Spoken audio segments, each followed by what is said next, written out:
Hey guys, how's it going? Go see Rich here, and I received another box from Auxbeam. Let's see what the heck's in here. So we have a light controller with pigtails. This looks interesting. Just a black and white for power. Okay. What the heck? Let's open up this.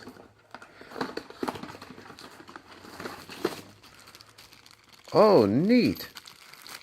Alright, I know what this is now. I got rock lights. So, it looks like I've got 8 rock lights here. This is going to be fun. So, it looks like they're nice and hard plastic and very, like, holy smokes. Just picking these up, they don't feel cheaply made. They actually feel like, they feel strong, and just looking at this should be fun.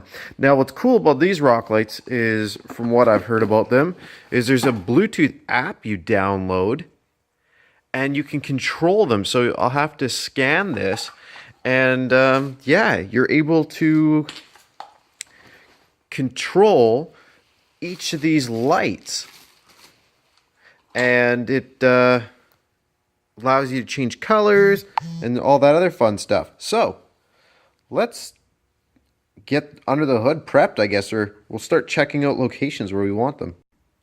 So in your package, they give you some bolts here, so if you want to, I guess you can drill holes wherever you want to put them, and then you can actually bolt these lights in. Me, if I were you, I'd probably, I mean, you could bolt them in. It's either that or you just use self-tapping screws. Or for right now, what I'm probably going to do before I self-tap them is I'm actually going to zap strap them in. Now, some people are going to be like, well, won't those wear over time? Well, they could if you use very cheap ones. I have some good quality ones that I'm going to use for now. And the reason why is I want to run them in different locations and try them. So that way, once I finally find the location where I'm like, oh, you know what? I'm going to keep them here. Then I can just self-tap the screws into the metal where I'm at, or I can bolt them on or whatever. But for right now, I'm just going to be zap strapping them in. Now, other ones on the market offer magnets and stuff like that. I've heard ups and downs about the magnets. Apparently over time they just demagnetize and then they just start falling over the place and you rip them off on the trail. So it is better, I think, to probably mount them somewhere. Other thing is to make sure you're not mounting them on points where you know are going to be grinding against rocks if you're a rock crawler and stuff like that. So you have 2 different options. This one you can see is meant for a rounder mounting, so like a bar of some sort if you're going to be mounting it on a bar.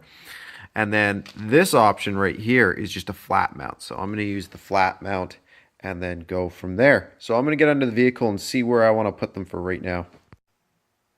So for this process, you're going to have to pop off all these top push-ups just like this. After we do that, I've already got them all along here. Just pull up. I'll pick that one up after. Just like that. After you've popped off, of course, the centerpieces, they don't just come out this easy. And there we go. After we get that done to this far, you can grab right here and just pop this forwards. And just leave this just like this if you want for right now. The reason why I have this is we're actually going to use a little bit of the wiring spots along through here for transferring wires from there to there. Another good thing is to pop off your engine cover here and just flip this forward so it just sits over here. Okay, now that we've done that, let's start running our lights. Alright guys, let's show you the lights. So I already put all my wiring in. I was trying to do a step-by-step, but I found this to be easier. A lot of you guys have watched my videos on how I run wiring and stuff like that. So let's just go to the first one. Again, wiring locations are going to vary per user. You might not like some of my wiring locations, and that's fine. Go ahead and put them where you'd like. So let's go to my first one. First one you can see right there. I actually attached it to the sway bar. What I did is I left a little bit of a loop, as you can see, so that way when the sway bar moves and all that other fun stuff, it will still move. Now, how I hid the wire? Simple. You can see my wire right there.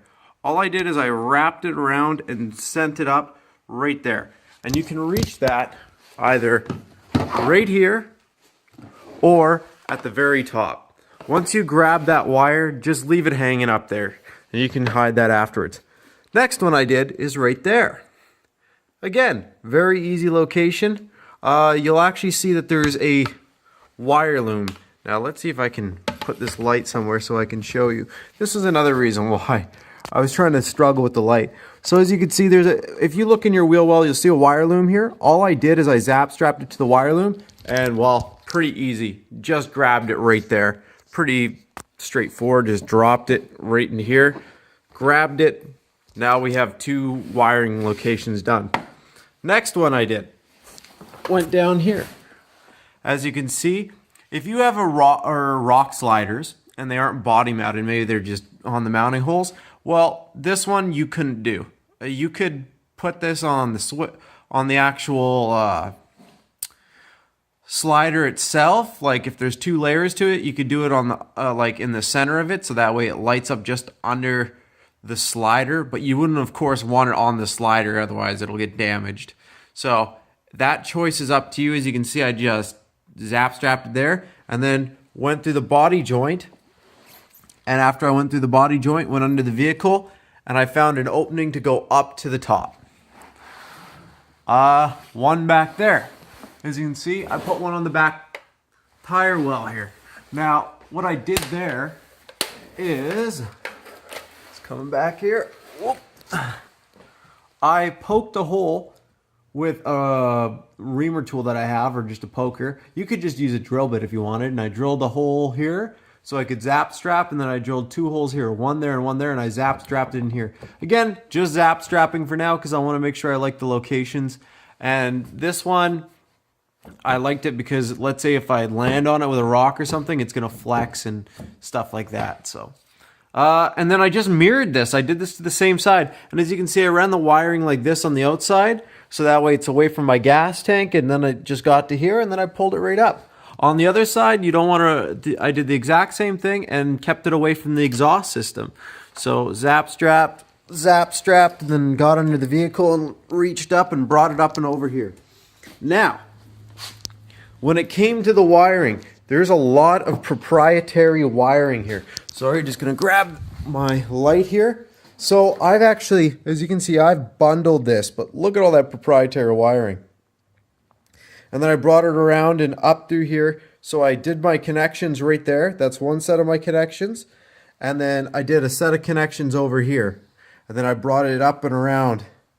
So 4 of them are there and 4 of them are there. And like I said, I didn't want to cut the proprietary wiring yet, because if I do cut it open, I might solder the 4 wires up, because it looks like it's a 4-wire plug, and do all that fun stuff. But until I know these are my exact locations I want to go with, or I'm getting close to the end of my build, I don't want to be trimming those wires, because then I'm going to have multiple splices, and I'd rather only make one splice and cut off the extra.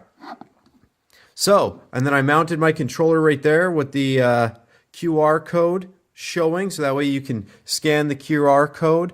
If you don't have a QR code scanner, you can download it. Just type that in, QR code scanner. And when you do that, it'll probably take you to a Chinese website. But it'll give you the name. Now, if you don't know the name of the product, what you can do is if you turn on Bluetooth, it'll find the device once it has power hooked up to it. And the Bluetooth name of the device is the name of the app. I think it's like BDIM something, or BLDIM. And so if you look up BLDIM on the App Store, it'll actually pop up with BLDIM controller or something, and then you click that and download it. After you get the controller hooked up, you'll notice that once you get this thing hooked up to power, you just put it, like, you can even test this first. Take the black, put it to ground, take the red wire that comes off the module and hook it up to the battery. You'll notice the module is on when you first plug it on. From that point, once you connect it with the app, you can turn it on, off, and change it all sorts of different colors. Now, here's my big problem with that. Is let's say if someone accidentally, or not even accidentally, somebody downloaded the app and they left your lights on, it'll kill your battery and stuff like that. So you won't like that. What I ended up doing is I just wired in a switch. So I have a switch within the vehicle that I can click on and off. Now I've got all my light bar switches here and stuff, but if I click on here and I hop out, you're gonna notice, boom, the lights are on. And this is also the white setting, so let's turn this off. You can see it does a very good job at lighting everything up. And of course you can do different settings. I had it as red, I had it strobing. You can even do cop car settings, which I don't recommend you do, but I'll post the little thing at the very end of this and it'll show some of the color settings that you can do. This is an example of the strobing kind of effect. It's kind of like breathing. It's cool. In and out with the red. Show you a rainbow one now. Rainbow changing colors, Jeep. Pretty neat. And then I'll show you the one that you probably should never use. This would be the one. So, like I said, it's very easy to use the app. Once you get it downloaded, I'm sure you'll figure it out within like 5 minutes. And you'll be creating your own color schemes. Anyways, I hope this video helped you out and gave you a review of the auxbeam rock lights. And again, this is controlled through a Bluetooth app on your phone. And you can do a physical switch inside the vehicle to turn it on and off. And it'll just go to the last setting you used. Anyways, thanks again for watching. Have a great day.